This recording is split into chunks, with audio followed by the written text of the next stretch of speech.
Let's make breakfast.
I think this is actually the first time I've had sweet potato this whole year, and it's November. I just thought I didn't like sweet potato. I really just wanted, oops, I dropped the mushroom. I really just wanted to challenge myself this week to think of different bulking breakfasts to sort of spice things up a bit. Because eating the same thing every day is all well and good, like I enjoy it, I'm not getting bored of it. But I really just want to get some more variety into my diet because it's so good for other parts of your health, like your gut health, your skin health, just there's a whole lot of benefits. But a small change can go a long way. You do eat the sweet potato skins, right? I did wash it. The thing about having sweet breakfast is that it spikes your blood sugar levels a lot more, and then later in the day it leaves you feeling like it leaves you craving more sweet things. So I'm gonna aim for savory breakfasts. I'm gonna have to do some research because I really don't have enough ideas for every single day of the week. I'm gonna finish this, but let me know your favorite bulking breakfast in the comments because I need all the inspo I can get. Even though it's a rest day, I always make sure to get my steps in. You've probably heard that 10,000 steps is the ideal number, but this actually comes from a hugely successful marketing campaign launched before the 1964 Tokyo Olympics. The number was chosen purely because the Japanese character for 10,000 looks like a person walking. However, since then there's been growing research that getting anywhere from 7,000 to 10,000 daily steps can decrease the risk of dementia, heart disease, improve mental clarity, and also help relieve symptoms of anxiety and depression. So this is the range that I like to aim for every day just from a general health standpoint. It is also important to note that the exact number will be different from person to person, your different situations, what you feel able to do, so it really comes down to the individual.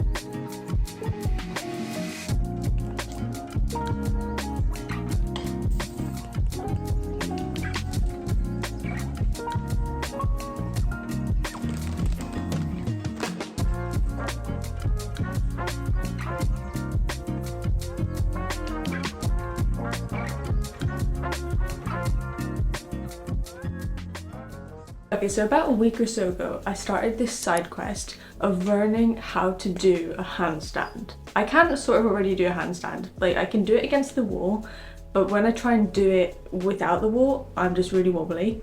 So that's my new side quest, and I've been practicing. I had to move my bed and everything just so I had space with a wall. My friend was teaching me and she actually has parallettes which keep your wrists in that neutral position so it's not as sore.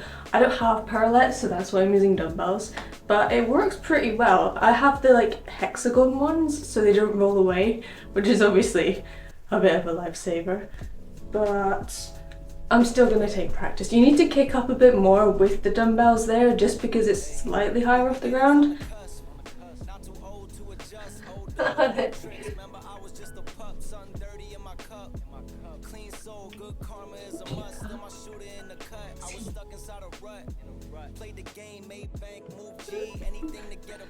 Thought I was gonna kill a cat there.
Okay, so before I tell you the total protein for today, I need you to hear this. Because when you're watching these what I eat in a day videos, it can be so easy to look at the thumbnail and see the girl on the thumbnail like in her cute fit and everything, and think that if we eat the way that she does, then we'll look the way she does too. But in reality, this just isn't accurate, because even if you and me ate the exact same diet, we trained the exact same way and lived like the exact same life, we would still get completely different results because we're built different. Yes, we're both still human, obviously, but genetically, we are completely different. I might have a faster metabolism than you might be shorter than me, you might be able to build muscle more easily than me. You might need to eat more calories than me or less calories than me, and the macros are the same thing. So it's so important that I don't compare what I need to eat to gain weight and build muscle to what someone else has to eat to gain weight and build muscle, because it will be different. The important thing is that we learn to listen to our body and realize what it actually needs, because before I started my fitness journey, I didn't know that. I didn't realize that I had to eat a lot more than the average person just to gain weight, and that held me back for such a long time. But then when I actually started tracking my calories, tracking my macros pretty consistently, that's when I started to see progress, and that's when I finally started to get results. Yes, I know this week's an exception because I've only been tracking protein, but protein is the essential building block that your body needs to actually build new muscle tissue. So I wanted to make sure that I was at least tracking that. Because I'm not gonna lie to you, when I don't track, I won't eat enough. Like, I will lose weight. Just this past 2 weeks, I've lost over 1 kg because I wasn't tracking calories. That's not to say that's a bad thing. Everyone can do with a break once in a while from their diet. So in the long run, even though I've technically lost progress because I've lost weight on my bulk, it's gonna be very beneficial because I'm gonna be more in it mentally and physically now that I've sort of had that little breather, and I'm gonna be able to push harder and like go full send back into the bulk. I think it's really important just to emphasize that, because no one really talks about taking a break from your diet. Everyone always thinks that if you stop your diet for a week or something, that means you've fallen off. But you can easily get back on track just as fast as you can take a break. The only person putting pressure on yourself on your fitness journey is you.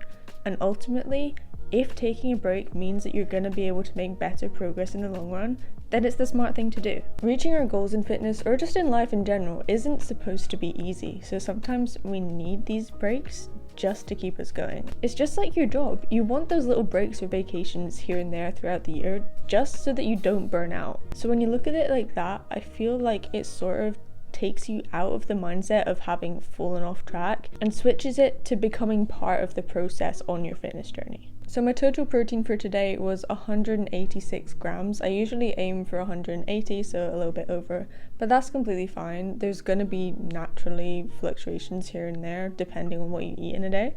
But yeah, thank you so much for watching. I appreciate you so much more than you know. Drop any suggestions for other videos that you want to see. Subscribe because I love you, and you're a real one because you've made it to the end of the video. Honestly, you guys, I love making videos, but I wouldn't love it as much if you guys weren't here. I hope that gives you just a tiny bit of insight into how much I appreciate you. But if you've enjoyed this video, you're definitely gonna love this what I eat in a day video next, because I actually track all of the macros in this video just to give you a bit of a deeper insight into the breakdown of what's in each meal. See you there.